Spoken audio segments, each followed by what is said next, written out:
desde San José, Costa Rica, le damos gracias por estar con nosotros en el programa Vivencias. Vivencias es un programa lleno de sorpresas, lleno de experiencias de vida que nos inyectan ánimo, nos inyectan pasión, nos inyectan visión, y esta es una oportunidad especial para eso.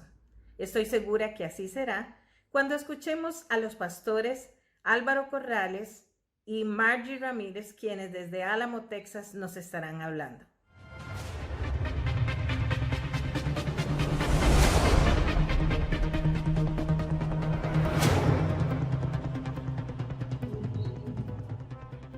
Bienvenidos, Pastor Álvaro Corrales y su esposa Margie Ramírez. Qué gusto hablar con ustedes. Saludos desde Costa Rica. Igualmente, saludos desde Álamo, Texas. Yo soy Margie, la esposa de Álvaro por 39 años, y espero que el Señor nos permita muchos más. Gracias por la oportunidad de participar con ustedes en Vivencias. Muchísimas gracias. Gracias, buenos días. Estamos contentísimos de la oportunidad de hablar con ustedes y estamos desde su casa, la casa de todos ustedes en Álamo, Texas. Estamos a 5 minutos de la frontera con México y ya tenemos 27 años de estar acá. Bueno, bienvenidos a Vivencias. Sabemos que el tiempo que vamos a estar compartiendo en el día de hoy con los pastores Corrales va a ser un tiempo de mucha utilidad, un gran aprendizaje y sobre todo un gran reto. Los pastores Corrales Ramírez han sido trasladados hasta Texas desde hace tantos años, como mencionó el pastor, y ellos fueron primeramente con una finalidad de estudio, por lo que ellos cuentan con un bachillerato en educación cristiana y teología pastoral que llevaron a cabo allá en un seminario en Texas. Muchísimas gracias, les damos por acompañarnos en esta ocasión, pastores. Gracias a la pastora Margie Ramírez, porque sabemos que no nos puede acompañar en toda la entrevista por su afección que ahora tiene en su garganta, pero qué lindo haberla tenido por lo menos al inicio de nuestro programa y todo el desarrollo de la entrevista, el relato de la experiencia de vida que ustedes han tenido allá en Álamo, la va a desarrollar el pastor mayormente durante toda la entrevista. Le agradecemos que nos haya acompañado por lo menos este ratito, pastora. Muchas gracias por la oportunidad. Saludos a todos y bendiciones. Muy bien, pastor. Ahora vamos a empezar un recorrido a lo largo de su vida y ministerio, que sabemos que está lleno de muchos detalles, pero que usted nos va a compartir algunos de ellos, como por ejemplo, usted es costarricense, de dónde nació, cómo era su hogar en aquel entonces, qué aconteció, porque hubo algo en particular que usted siendo niño, pues atravesó, que le hizo tener que salir de su casa a una temprana edad. Cuéntenos un poquito sobre eso, pastor. Gracias. Mi cédula dice que yo nací en Hospital Central San José, así que en el puro centro de San José. Y viví la mayor parte de la infancia en Matarredonda, que es lo que se llama la calle Morenos. Ahí viví los primeros años de mi vida, hasta los 10 años que mis padres se divorciaron después de un matrimonio muy, muy difícil, muy disfuncional. Estoy en el centro de la familia. Nacieron 4 hermanos mayores, luego nací yo, luego tuve 4 hermanos y al final una hermana más, así que somos 11 de familia. Y por las cosas de la vida tuvimos que ir a vivir con papá, y él tenía ya una señora antes de divorciarse. Entonces, pues aprender a vivir con una madrastra fue difícil y hubo un cambio muy, muy drástico de separarnos de mamá, una pérdida muy, muy fuerte.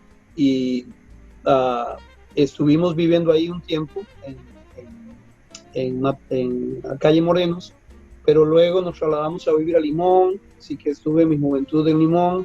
de los 10, 11 años a los 15 años estuvimos viviendo en Limón, luego vinimos a vivir a Romoser, estuvimos viviendo un tiempo y en ese tiempo asistí al BW Segreda, ahí en la Sabana. Luego de la Sabana nos fuimos a vivir a Higuito, y en Higuito estuvimos viviendo otro tiempo, pero para el final de mi 5.º año estaba ya viviendo solo y por razones de economía y eso me fui a vivir a Limón, a la casa de una hermana, así que estuve viviendo en Limón otro buen tiempo, hasta que ya regresé a San José y me casé.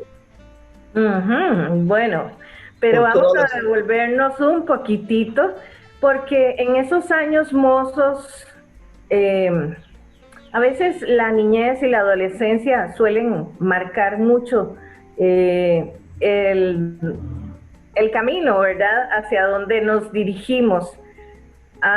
Curiosamente, por esa época, Álvaro Corrales, como persona, empezó con una inquietud un poco particular y con una experiencia, diría yo, que muy curiosa, porque tuvo la oportunidad, entiendo que fue en Limón, de empezar a visitar juntamente con un cura algunas comunidades y tuvo una experiencia particular que a lo mejor nos quiera compartir. Claro, siempre he tenido un afín por servir, me encanta servir las mesas o cocinar para otros o lo que sea para servir, creo que es mi don. Y entonces estuvimos viviendo en Limón, a una cuadra de la catedral, y me involucré como monaguillo, y fue años maravillosos y despertó de mí una pasión tremenda, ¿no?, o sea, por servir. Y la diócesis de Limón tenía una motocicleta vieja, entonces había un sacerdote joven, y entonces me invitó, y yo iba atrás de él con la mochila, íbamos por toda la carretera hasta Pensur y hasta adentro de Limón, a La Bomba, todos esos pueblos que hay hacia adentro por esa carretera costanera. Entrábamos los domingos desde temprano, él y yo empezábamos el día temprano, echábamos hostias y cádiz y todo atrás, y íbamos de iglesita en iglesita, llegábamos y abríamos la iglesia, a veces había que limpiarla, tocar la campana, ayudábamos para dar la misa, estábamos un tiempo ahí, las familias nos daban de comer y pasábamos un tiempo riquísimo. Llegábamos hasta el último pueblo posible, muchas veces llegamos hasta a Puerto Vargas y todas esas áreas, y dimos la misa a veces debajo de un árbol, y luego entonces regresábamos no. Eso marcó realmente mucho en mi vida. Inclusive yo todos esos años tuve un llamado fuerte para dedicarme a sacerdote, pero siempre hago la broma y digo que quedé sacerdote pero casado, entonces quedé mejor. Muy bien. Entonces esa experiencia difícil de no tener una familia estable, sin embargo, no fue obstáculo para que usted sintiera una inquietud espiritual, ¿verdad?, para empezar a acercarse a la gente, a servir a la gente, a amar a la gente, ¿verdad? Y desde ese momento, aún de esa manera, tal vez que no comprendía muy bien. Qué linda experiencia, porque me imagino que pudo haber mucha necesidad visitando tantos pueblos. Por supuesto, y de todas maneras, la vida es un cúmulo de experiencias, ¿verdad? Somos lo que hemos aprendido, lo que hemos vivido, heridas o satisfacciones, así que fue un tiempo muy, muy lindo para vivir cerca de todo el oficio sacerdotal que hacían. Y yo me encargaba de hacer hostias y de limpiar candelabros, y ayudaba para los funerales, para los bautizos, que me dieran todas las misas, y algunas veces me tocaba asistir al obispo en la misa que él hacía en su capilla privada, y entonces me sentía muy cerca de eso. Subir al campanario en Limón es algo impresionante, mirar en la ciudad desde ahí, desde lo alto del campanario antiguo de la Catedral de Limón. Fue algo que realmente marcó mi vida, y pienso que es una suma. El llamado para mí es puntual, pero tiene que ver con un proceso definitivamente. Así es, definitivamente. ¿Ocurre algo especial estando usted en Limón? ¿Cree creo que fue cuando conoció a su esposa, ¿verdad? Que ella estaba en San José, ¿o fue antes de irse a Limón? En lo que estuvimos viviendo en Higuito de Desamparados, vamos a vivir un tiempo en Higuito de Desamparados, entonces asistí al Monseñor Odio. Y cuando estuve asistiendo al Monseñor Odio, pues conocí a esa chica preciosa, popular, muy simpática, que llamó mi atención y que tomó mi corazón ya por 37 años. Y entonces iniciamos una relación de noviazgo en el 4.º año, pero yo estuve en el 4.º y una mitad de 5.º año, que pudimos mantener una relación, y luego nos separamos, pues yo me fui a vivir a Limón, porque me fui de mi casa y ya no estaba viviendo, ya no podía vivir cerca de ella. Cuando usted conoció a su esposa, ella ya venía de un trasfondo cristiano, ¿verdad? Y entiendo que fue ahí cuando lo invitaron a empezar a asistir a algunas iglesias, y al principio pues era para acompañar a la muchacha y pues ese interés de por medio, pero creo que algo pasó que lo cautivó y fue algo de convicción personal que lo llevó a involucrarse cada vez más. ¿Cómo fue ese proceso? Mi esposa y su familia fueron miembros muchos años de la primera iglesia bautista de San José, y ahí se quedaron, y luego se fueron a vivir a Desamparados cuando se abrió Gravillas y El Porvenir y estas nuevas comunidades. Ellos tomaron una casa ahí y empezaron junto con otras familias el proceso de la plantación de la primera iglesia bautista de Desamparados. Entonces, cuando yo llegué a vivir a Desamparados, conocí a mi esposa, empecé a salir con ella, y entonces me invitó ella a una campaña evangelística que había con el predicador René Zapata, el autor René Zapata, en la iglesia centroamericana en San José. Así que esa noche que fuimos fue la primera vez que yo escuché el evangelio claro y directamente, y para mí, o sea, como un mensaje personal. Pasé al frente y lloré mucho, acepté al Señor como Salvador personal, y me enganché ahora con toda esa pasión de las cosas que uno puede traer y de servir ahora con un propósito todavía mayor, que fue a tener una experiencia personal con el Señor. Y mi primer amor fue bastante intenso, o sea, mi relación con el Señor al principio, en ese principio, fue muy, muy intenso. Y después vino pues el casarse, ¿verdad? Con su esposa, iniciar una familia. ¿Cómo fue ese inicio? Empecé a asistir, como usted bien dice, al principio solo iba por la muchacha, pero al final no les recomiendo eso a nadie, de que se la juegue, de que conozca a un muchacho no creyente y que luego crea que el Señor lo va a convertir y que lo va a cambiar. La verdad que Dios tuvo mucha gracia por mi esposa, pero mi tiempo de adolescencia fue bastante difícil, me alejé un poco del Señor, luego lo conocí a través de mi relación con mi esposa. Luego empezamos a asistir a la primera bautista de San José, el pastor Guido Picado, la primera bautista de Desamparados con el pastor Guido Picado, y él me tomó debajo de su brazo y vamos a visitar, y te toca predicar y diriges el culto y haces esto y tú oras aquí y haces el otro. Y claro, fue un despertar muy, muy grande para mirarme ahora haciendo todo esto. Ahora, desgraciadamente hay una adolescencia, hay algo que se adolece en la iglesia, y fue la ausencia de discipulado. Es decir, el que usted se convierte, entra a la iglesia, y ahí usted agarra el domingo y el miércoles lo que usted pueda agarrar y lo que usted pueda tener. No hay cristianos maduros que te tomen y te ayuden a crecer. No hay un programa de la iglesia de discipulado. Lo que usted agarra en la escuela dominical y en el sermón, eso es lo que usted va a saber. Y entonces, pues desgraciadamente pienso que fue intenso mi inicio, pero perdí el empuje ante la problemática de la iglesia, el pecado dentro de la iglesia, el cambio de pastores, y por supuesto la ausencia de discipulado. O sea, el tener cristianos maduros que te toman debajo de tu brazo y te caminan hasta la madurez, de tal manera que usted pueda resistir y pasar todos esos caminos. Muy bien, y entonces viene un momento de jaque, ¿verdad?, en su vida y ministerio, y tienen que tomar algunas decisiones. ¿Cómo fue eso? Sí, bueno, nos casamos jóvenes.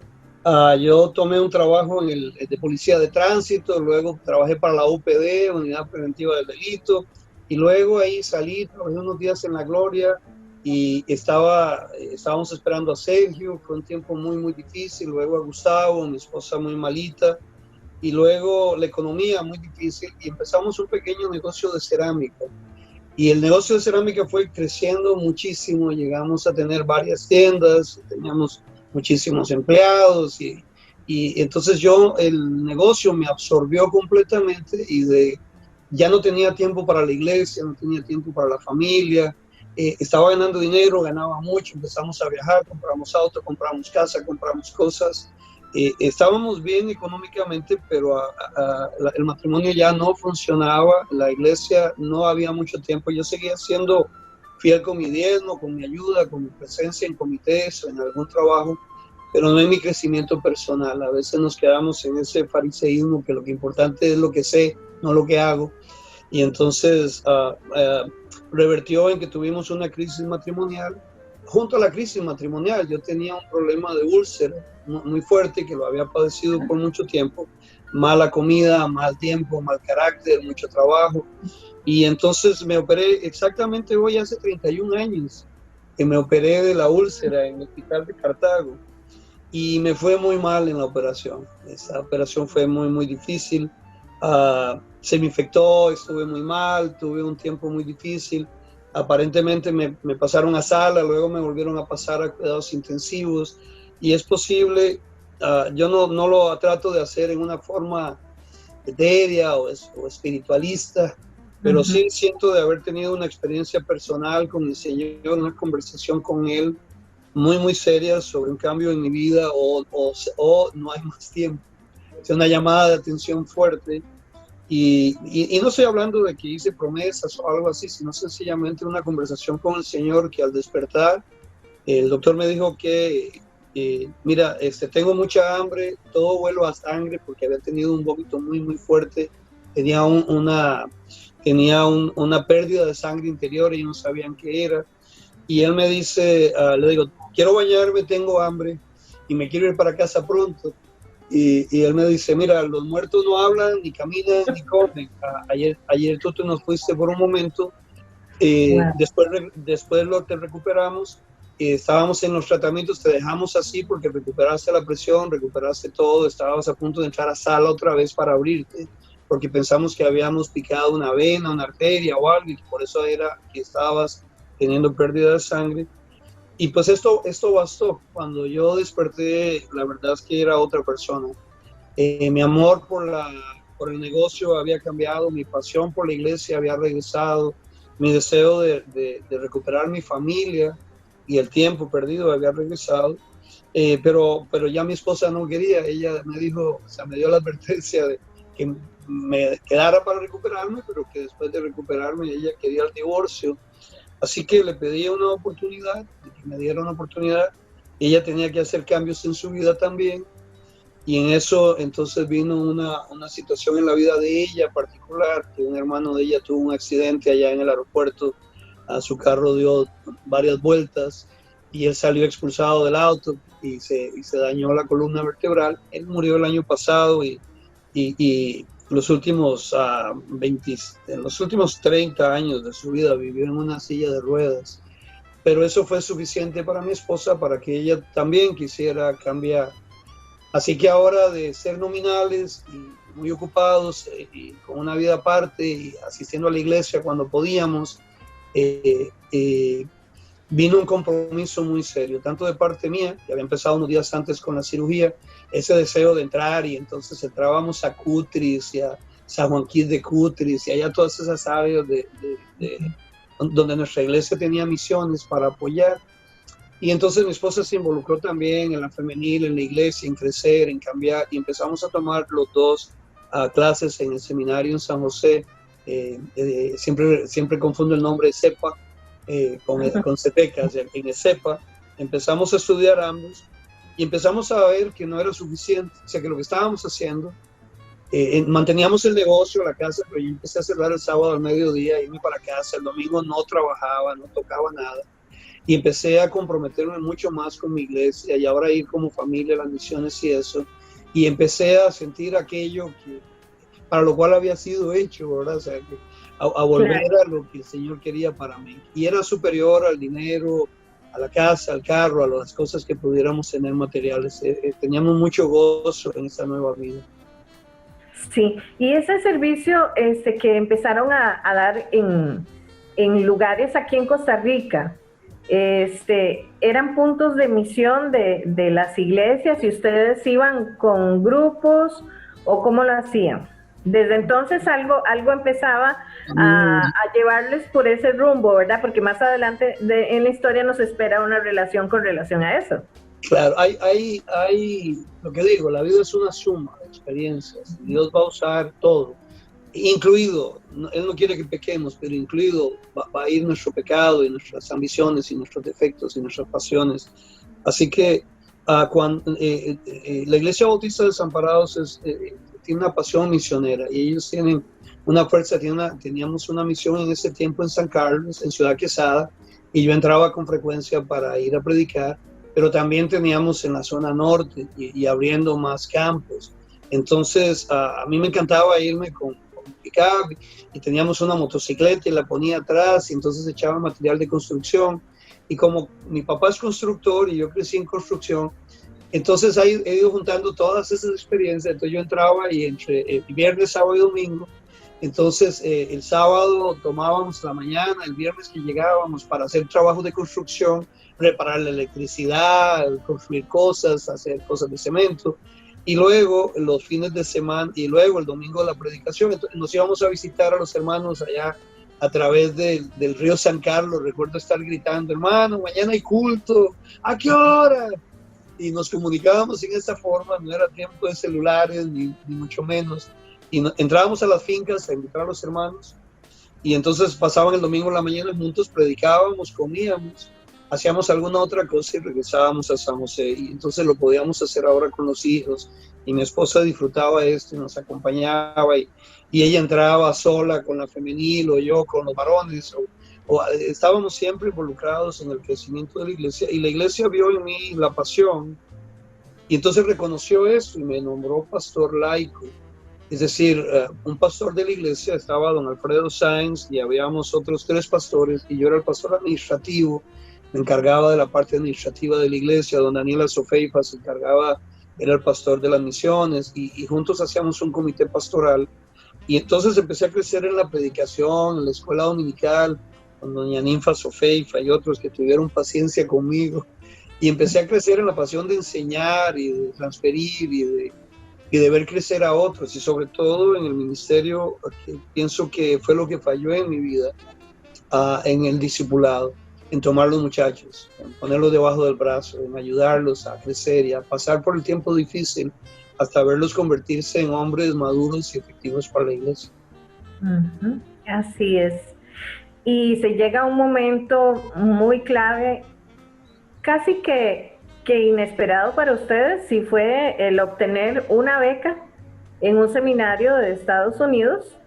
Habían imposibilidades como la visa, etcétera, pero sin embargo se llevaron a cabo, se vencieron, y empieza una nueva historia en Estados Unidos. ¿Cómo fue eso de obtener esa beca y cómo llegar hasta Texas?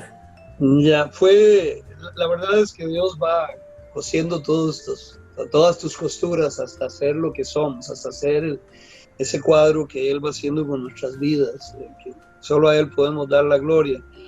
Estando en el seminario junto con mi esposa, y había un primo de mi esposa ahorita, Rojas, que él trabajaba para Portantorchas, y entonces me dijo: mira, va a venir un representante de Rio Grande Bible Institute, y ellos tienen un programa, y este programa tiene casas, y usted puede vivir en el campus y puede trabajar acá, tiene una beca de trabajo, y los dos pueden trabajar y los dos pueden estudiar, y es un campus cerrado, así que los niños pueden estar ahí.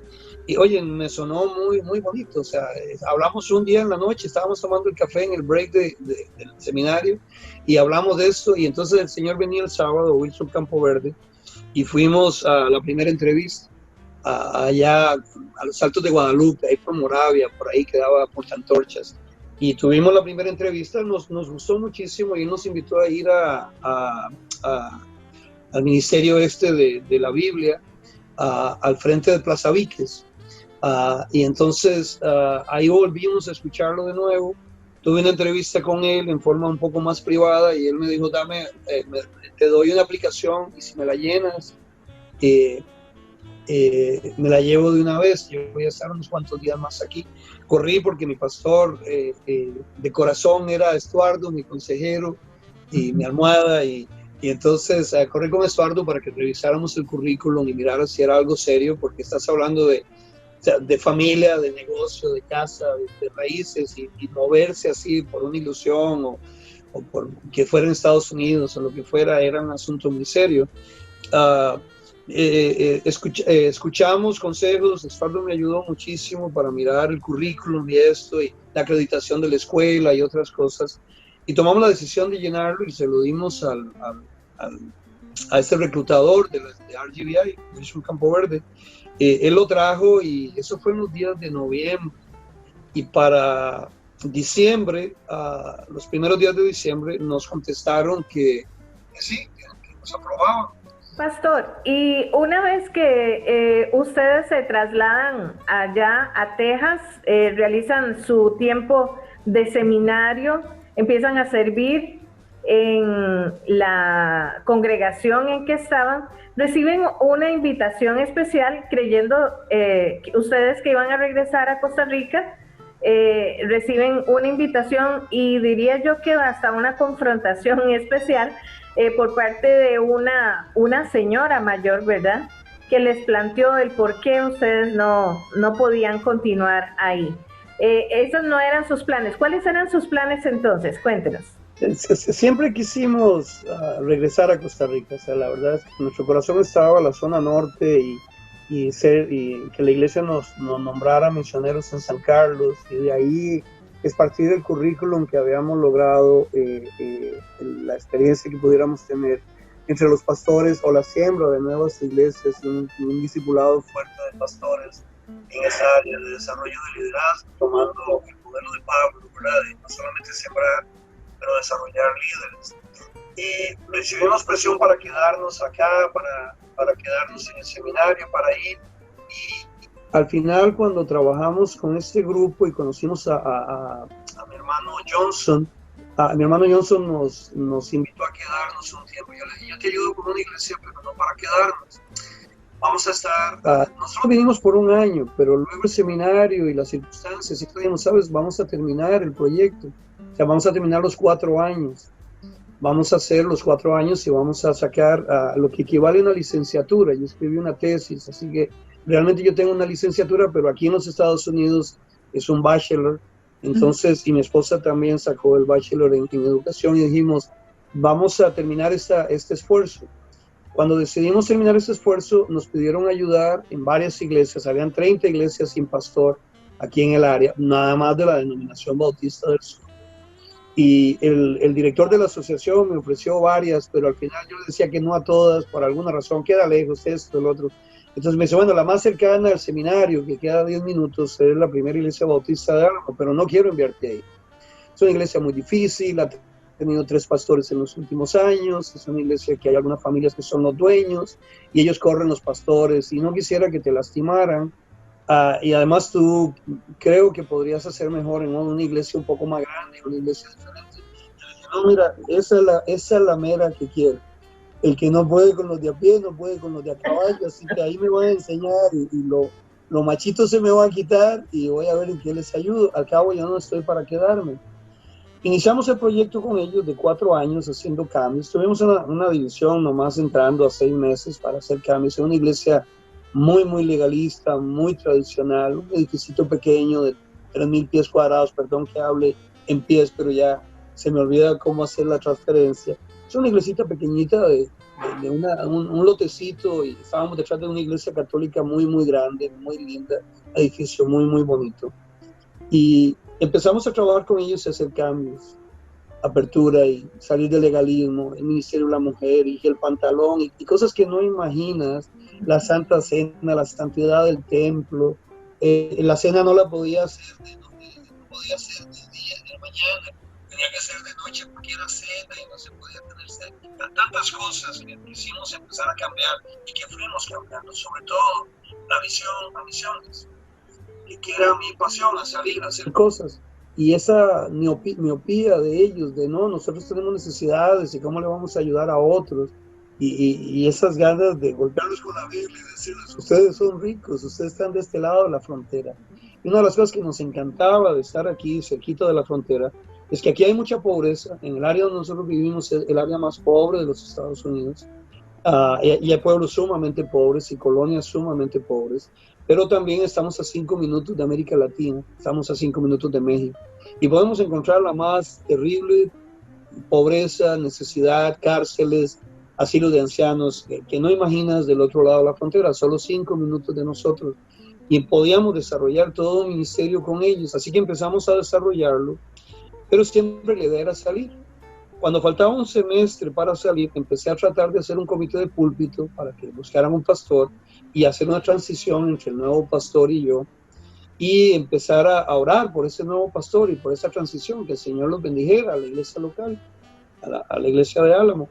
Y resultó que nadie quería ser parte del comité y nadie quería orar por el nuevo pastor, hasta que en un culto de oración un miércoles una señora, la hermana Teresa, todavía ella es miembro de nuestra congregación y sus hijos ya están casados y tienen hijos. Y tengo la dicha de tener la tercera generación de esa familia. Me dice, yo tengo una cosa contra usted.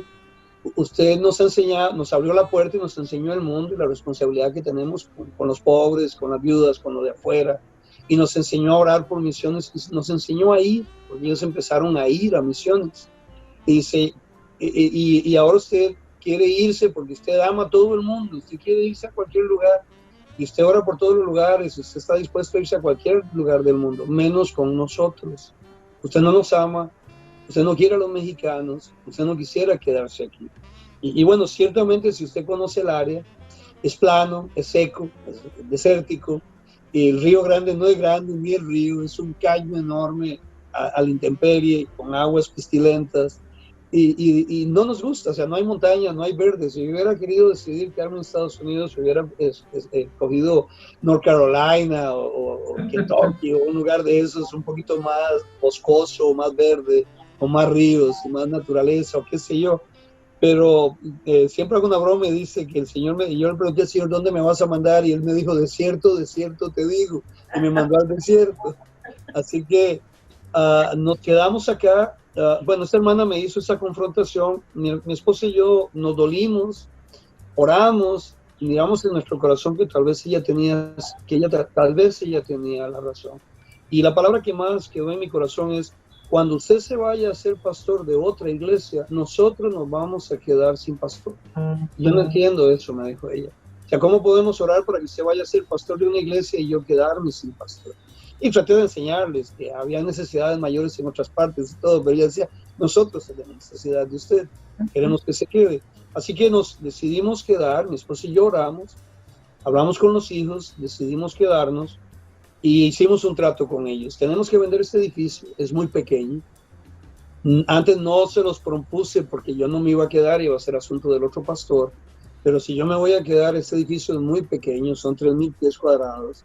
Y no hay más espacio para crecer. Había un estacionamiento para unos 10 autos.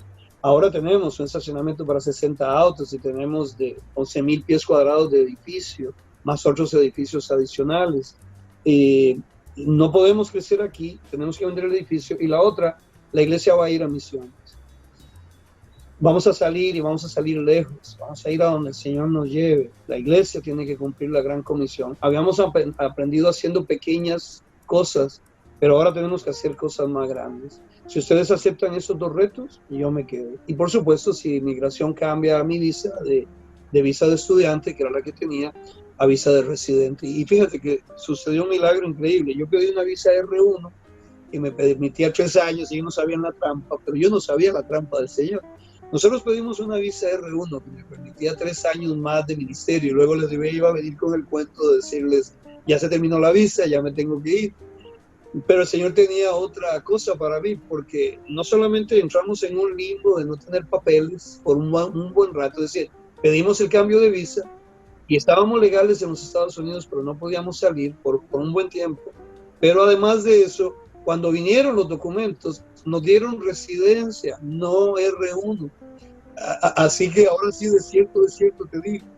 porque ahora podíamos quedar, nosotros no solicitamos una residencia, pero nos dieron una residencia. Y entonces nos quedamos, vendimos la propiedad, compramos una propiedad de 2 acres y medio en una calle principal, a unas 1,5 millas de donde estábamos.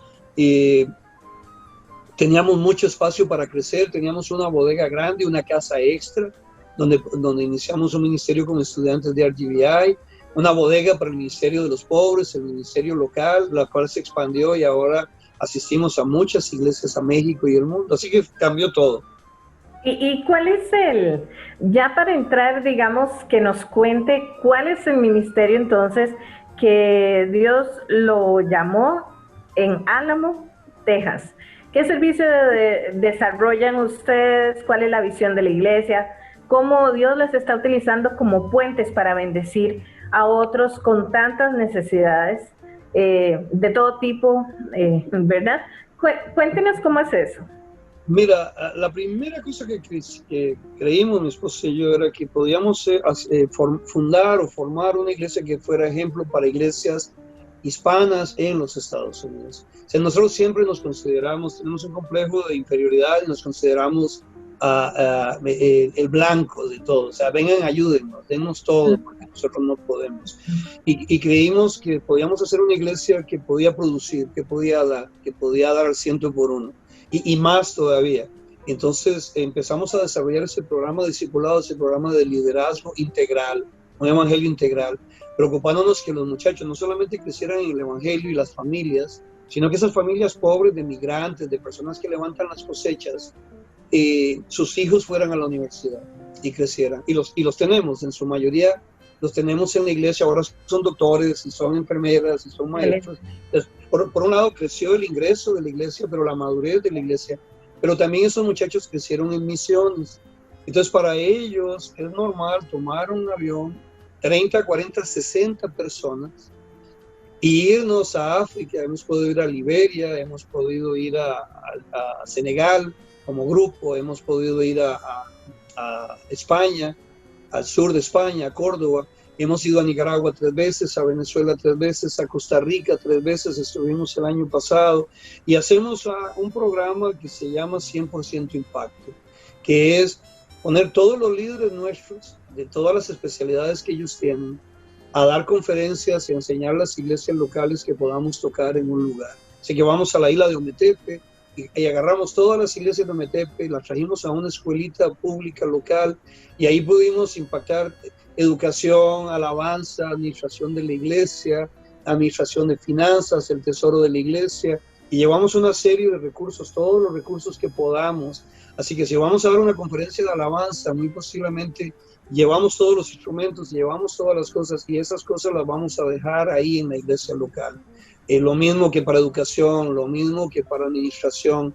Vamos a tomar a los pastores y les vamos a tratar de dar todos los recursos posibles para que ellos mejoren la administración de la iglesia. Damos una conferencia sobre misiones y le enseñamos a la iglesia local que las misiones no son para las iglesias que están en los Estados Unidos, que todas las iglesias, que Mateo 28 no es para cuando usted llegue a cierta altura o a cierta madurez, sino que todo creyente, todo miembro de la iglesia está llamado a Mateo 28. No es un programa, no es una semana, no es un mes, es un estilo de vida. Así que iniciamos esto junto con una propiedad nueva. Entonces, cuando tomamos esta propiedad nueva, ahora con 11,000 pies cuadrados, eran 3 bodegas, las convertimos no solamente en nuestro comedor, aulas y santuario y auditorio de la iglesia, pero también iniciamos un proyecto de guardería. Y la guardería tiene ahora alrededor de 20 empleados y ha tenido un proyecto, ahorita está abajo por el coronavirus, pero hemos tenido 90 niños a los cuales son enseñados con el evangelio, y sus padres, y las celebraciones como Navidad, Día de la Madre, y todas esas celebraciones se hacen en el auditorio predicando la palabra de sus padres. Y hemos ganado familias para el Señor, pero servimos porque los niños nos cuentan de los divorcios y de los problemas y de los pleitos y del abuelo enfermo. Entonces, como tenemos el otro programa adicional, el programa de ayuda social, y una bodega enorme, teníamos una bodega chica, pero ahora tenemos una bodega que es 3 veces nuestro auditorio. O sea, y en esa bodega se acumula, o el Señor acumula, recursos escolares, muebles, ropa nueva, usada, herramientas. No imaginan la cantidad de cosas diversas que tenemos. No solamente tenemos un ministerio donde tenemos 50 de estas bolsas del ejército, de estos muertos, tenemos 150 de estos muertos. Así que cuando nosotros salimos es todo un espectáculo, porque todo lo que está en la bodega lo vamos a tratar de meter entre esas bodegas, computadoras, equipos de sonido, lo que hayamos podido colectar o comprar o tener para ese viaje misionero.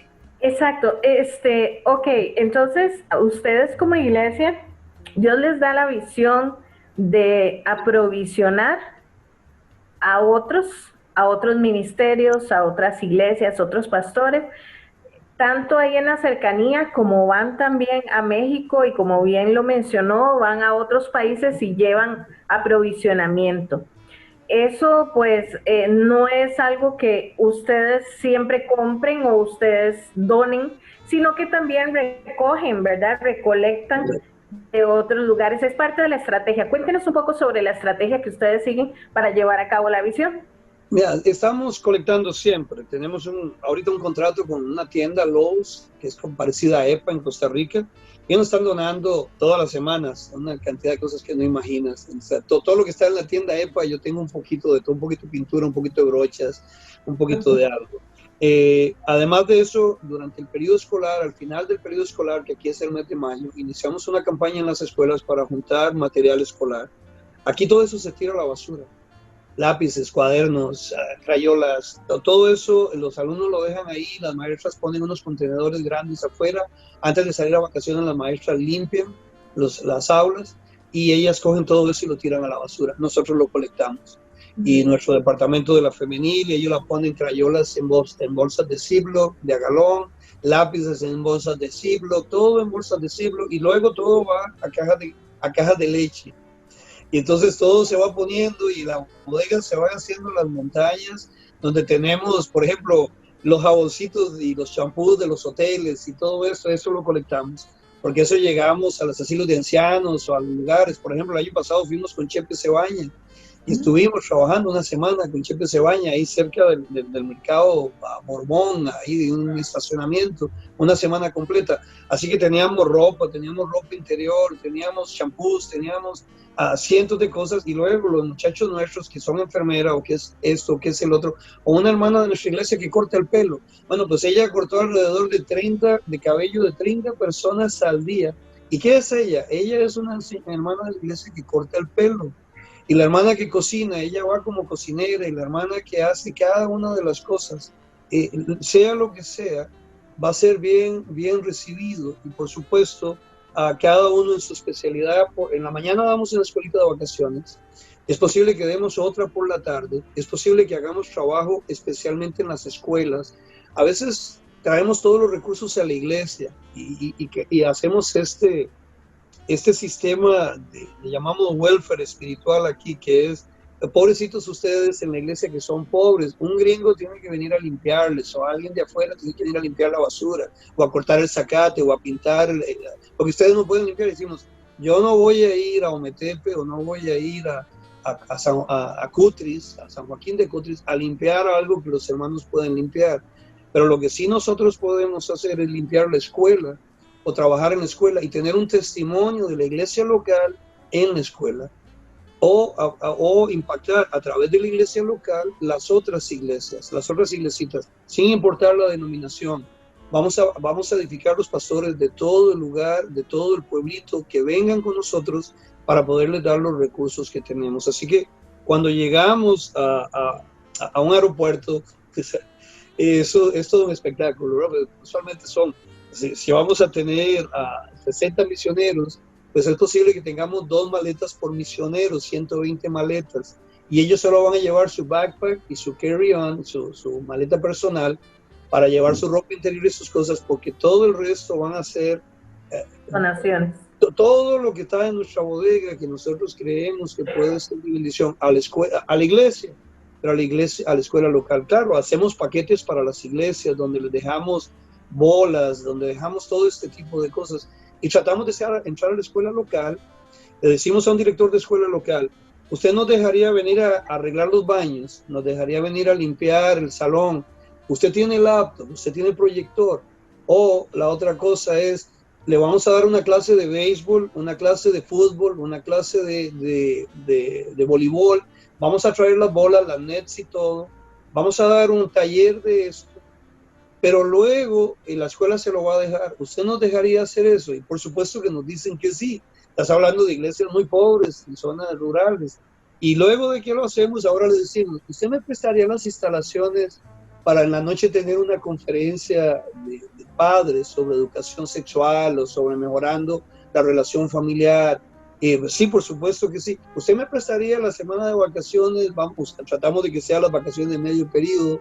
Entonces, si usted me prestaría las instalaciones para que nosotros pudiéramos traer unos maestros y enseñarles de la escuela dominical y eso, por supuesto que sí. Nosotros hemos tenido las llaves de las escuelas en todos estos lugares y y además de eso le vamos a dejar todo arreglado, los bebederos de agua, la oficina de la maestra, de la directora, la vamos a pintar.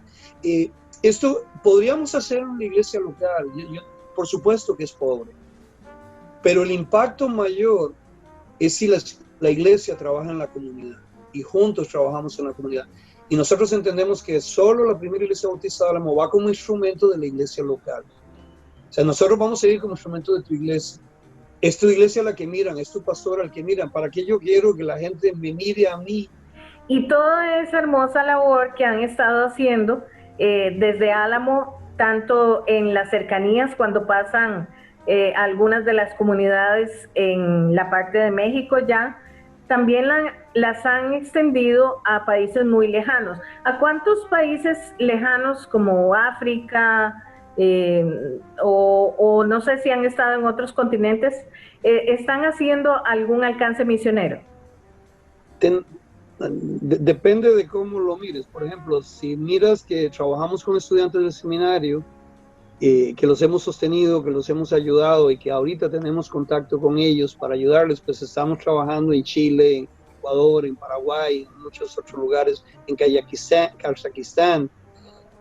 Ahorita mantenemos el contacto con España, mantenemos el contacto con Senegal, mantenemos el contacto con Liberia, de enviar ofrendas, de saber lo que está pasando, más que todo de apoyar proyectos.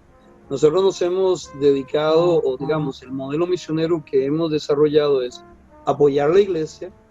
O sea, nosotros no estamos sembrando directamente, estamos apoyando a quien siembra. Entonces, apoyamos a quien está trabajando y no estamos enviando ofrendas mensuales comprometiéndonos con un proyecto, sino comprometiéndonos con una persona, sino tratamos de comprar proyectos.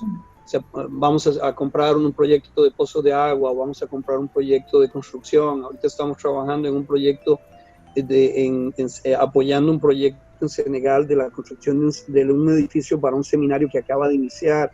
Entonces, cuando nos venden esos proyectos, los llevamos, los discutimos y tratamos de participar. En Venezuela estamos tratando de enviar dinero mensual, $1,000 mensuales para comida. ¿Por qué? Porque, bueno, hay un montón de niños, de adultos, de ancianos sin comida o sin medicina. Entonces estamos participando, pero básicamente siempre vamos a mirar proyectos. Y en el viaje misionero siempre vamos a participar en proyectos. Es decir, enséñanos un proyecto. En la primera iglesia bautista de San José nos invitó. En el transcurso de hacer el programa fuimos mirando qué podríamos hacer. No absorber la iglesia, no hacer turismo, lo que llamamos turismo de misiones. O sea, vamos a trabajar mucho durante 4 días. En realidad hicimos un viaje de 2 semanas y vamos a desarrollar todo lo que pudiéramos hacer en el potencial de las personas que van, porque los que hacen, yo sé que es de bendición cuando vienen los grupos de americanos o los grupos de afuera y ponemos a muchachitos de 10 años a pintar y hacer cosas que al final hacen un reguero. Entonces, tratamos de no hacer las cosas que nosotros no sabemos hacer y más bien hacer muy bien lo que sí sabemos hacer o lo que sí podemos construir. Si usted me va a decir de construcción para trabajar con bloque y cemento, nosotros le vamos a decir, esa no es nuestra especialidad, pero si me va a decir, me puede ayudar con la energía eléctrica, yo hago eso y 2 o 3 hermanos de la iglesia yo los puedo dirigir. Así que vamos a tratar de apoyar una obra y salir. Hemos ido, por ejemplo, a Ometepe 2 veces a Ometepe, trabajamos ahí y salimos de Ometepe. La idea es lo que llamamos de cuando un carro está sin batería, es jump, no sé cuál palabra usamos en español, pero es jumpear. Cuando les ponen los jumpers, ¿verdad? Exacto, es de darle energía, de animar al pastor, animar a la iglesia, animar a los líderes, hacer cosas con los líderes, hacer cosas con los jóvenes. Ok, vamos a hacer teatro negro, okay, vamos a llevar todos los recursos para teatro negro. En una semana vamos a enseñar teatro negro. Y luego los muchachos van a hacer teatro negro ellos, no nosotros, sino ellos, los que aprendieron. Y luego les vamos a dejar las luces, les vamos a dejar los disfraces, les vamos a dejar todas las cosas de manera que ellos lo sigan haciendo. Así ellos van a afectar mucho más la iglesia local, pero otras iglesias, y luego empiezan a ser invitados a otras actividades. Lo mismo con alabanza, digamos, con instrumentos musicales, o lo mismo al pastor, con mejorar la predicación, con mejorar la administración de la iglesia. Cuando le enseñamos eso al pastor, estamos seguros que la iglesia local va a permanecer. Tenemos una situación, es que ponemos mucho empeño en plantar una iglesia. Ponemos mucho empeño en que esa iglesia tenga una propiedad y buscamos recursos para hacerlo, pero poco empeño en la madurez, en el discipulado, en fortalecer la estructura de la iglesia. Si nosotros fortalecemos la estructura de la iglesia, nosotros hacemos que esa iglesia permanezca, que no hayan divisiones, que el pastor sea más estable, que dure más tiempo. Yo creo que pueden mirarlo en la empresa privada. La empresa privada pone muchos recursos en la capacitación de sus empleados y en las relaciones internas de sus empleados, de tal manera que ellos puedan exportar el producto o producir lo que ellos quieren producir. Esa es una dolencia en la iglesia. O sea, tenemos que edificar a los santos para que los santos hagan la obra del ministerio, y eso es lo que tratamos de hacer, es tomar a cada individuo de la iglesia, tratar de capacitarlo y de convencerlo de que no necesita que nosotros vayamos. Y claro, cuando digo esto es porque posiblemente la señora que es aquí empleada doméstica, o la señora que corta el pelo, o las señoras más humildes de la iglesia son las que van a ir al viaje misionero. Entonces, de señora humilde a señora humilde, no es de, no, el pastor, el reverendo, o sea, es de señora mexicana humilde a señora mexicana, a señora costarricense, nicaragüense, venezolana humilde. Yo le voy a enseñar a usted lo que yo hago para que la iglesia bautista de Álamo funcione y prospere, y le vamos a enseñar, no hágalo como yo, sino le vamos a decir, mira, así lo hacemos nosotros, usted puede hacer su propio híbrido, y entonces su iglesia va a funcionar muy bien. Así es fabuloso esa visión. Mientras usted hablaba, pensaba en el verso que dice, id y haced discípulos a todas las naciones, ¿verdad? Yeah. Enseñándoles. Bueno, de eso podríamos hablar mucho, pero entiendo que podría resumirse así la visión de la iglesia de Álamo, ¿verdad?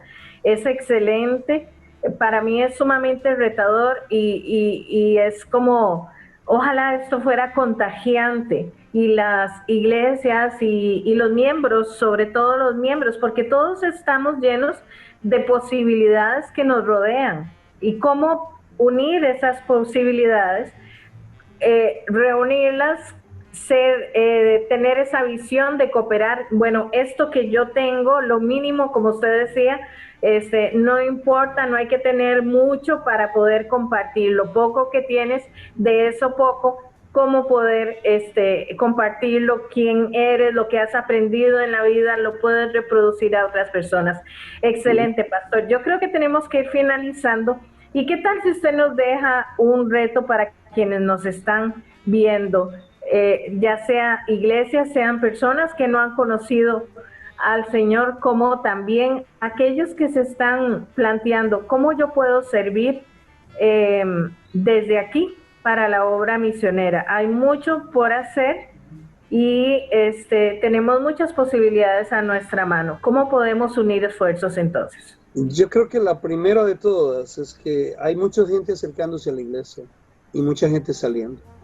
Y más bien lo que hacemos es vacunarlas. Cuando llegan encuentran pleitos, desorden, problemas, una idolatría del pastor, o sea, de todo alrededor de la figura del pastor, todo él lo decide, todas estas figuras del pastor y la pastora y todas estas cosas, olvidando que hay otras personas. Aquí en los Estados Unidos, en el mes de octubre, se celebra el mes de apreciación al pastor, y nosotros lo cambiamos completamente. Es el mes de apreciación al Estado.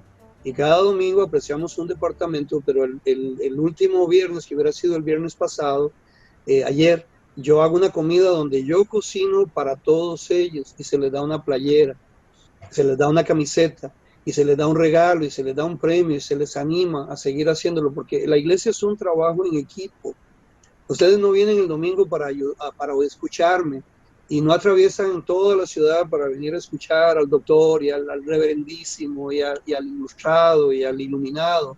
En realidad, yo tengo un don, igual que los demás, y la suma de dones es la que hace la iglesia. Entonces, desarrollemos el discipulado. Todas esas personas que vienen tienen un don. Si fueron salvos, el Espíritu Santo les dio un don. Desarrollemos ese don y hagamos equipo. Unos funcionan de porteros, otro funciona de delantero, otro funciona de defensa. O sea, cada quien tiene que encontrar cómo funciona. Y todos juntos, Pablo habla del cuerpo. Entonces podemos hacer una tarea juntos. Ahora, las misiones no son de asunto de dinero. Las misiones no son asunto de que si usted está en San José, entonces tiene más recursos que si usted está en Alajuela o en otro lugar. Las misiones son para cada creyente. La gran comisión es yendo. Decimos que es un gerundio, que no es el ir, no es un verbo, sino es el haciendo la vida diaria con lo que yo soy, con lo que yo tengo. Yo puedo desarrollar las misiones. De tal manera que cuando doy la conferencia de misiones en San José, agarro a una muchacha de ahí y le digo, usted, hermana, dígame, ¿de dónde es usted? ¿De dónde es originaria? De Limón, ok, deme un lugar en Limón. Puerto Vargas, ok, dígame qué hay en Puerto Vargas. Hay una iglesia, sí, bueno, vamos a contactar al pastor. Ok, ¿cuánto cuesta el autobús para ir a ese lugar? Tanto, ¿y cuánto cuesta eso? Y bueno, podríamos dormir en la iglesia. O hay un hotelito barato por ahí. Bueno, ¿qué podríamos hacer el primer día? Bueno, podemos hacer escuelita de vacaciones. El templo necesita reparaciones o algo. Bueno, dígame el nombre de 3 hermanos de la iglesia suya que irían a ese viaje misionero, ok, y vamos a hacer columnas, aquí vamos a ir poniendo costos, aquí vamos a ir poniendo quién va, aquí vamos a poner entrenamientos, y al final de la conferencia yo la hago muy práctica, convenzo a la gente, a esa muchacha que estaba ahí sentada, que ella puede organizar un grupo de hermanos y hermanas de la iglesia para ir a dar costura, para ir a hacer hacer la escuelita de vacaciones ellos, para ir a hacer un montón de cosas a una iglesia en Puerto Vargas. Y cuando ellos terminan la conferencia se dan cuenta de que es cierto, que lo único que necesitamos es que lo hemos hecho tan teológico, tan elevado. Sí. La Gran Comisión es un asunto de conferencias y de doctores, y entonces traemos iluminados a que nos enseñen esto, y entonces lo que estamos convenciéndolos es, usted deme $20 mensuales y yo voy. Y yo lo que yo hago es decirle, usted junte $20 mensuales y va conmigo, y yo pongo $20 para mí. Usted pone $20 para usted y yo vamos juntos. Y ese sería el mensaje que quisiera dejarles. La iglesia local puede mejorar. La iglesia a veces es un desastre, es todo menos iglesia, es un desastre. Y los pastores estamos alrededor de una figura de idolatría, de estudiar, de títulos, de doctorados, de reverendísimos, de licenciados, y luego usamos un vocabulario tan de domingo, tan distanciado de la gente. Tenemos que aterrizar el evangelio y ser lo que somos y vivir lo que somos y admitir que somos pecadores, que la iglesia, nuestra iglesia, comparada con cualquier otra iglesia de cualquier otra denominación, o inclusive los hermanos de la iglesia católica o los hermanos de la iglesia adventista, nos los miramos por encima del hombro. Miramos a los testigos de Jehová y los despreciamos cuando ellos andan tocando las puertas y usted y yo no lo hacemos. El sábado de la mañana vamos a la feria del agricultor y venimos a desayunar. Y eso es todo lo que hacemos. Ni siquiera llevamos tratados a la feria del agricultor para darle al agricultor. O le pagamos el precio justo por la piña. O le decimos, usted necesita que yo ore, que suba el precio de la piña. Yo voy a orar porque suba el precio de la piña. Y la persona te vuelve a ver y dice, ¿y este dónde salió? Y es un hermano en Cristo que va a comprar las piñas y que le dice, si no vende todas las piñas, yo se las compro al precio que usted las está vendiendo y se las pongo a la venta y le recojo la plata. Es decir, ¿cómo podemos ayudarle a esas personas? Eso lo aprendí en la iglesia de Desamparados. Eso lo aprendí con Don Guido, eso lo aprendí con Estuardo, eso lo aprendimos de nuestros pastores. Tenemos que ponerlo en práctica.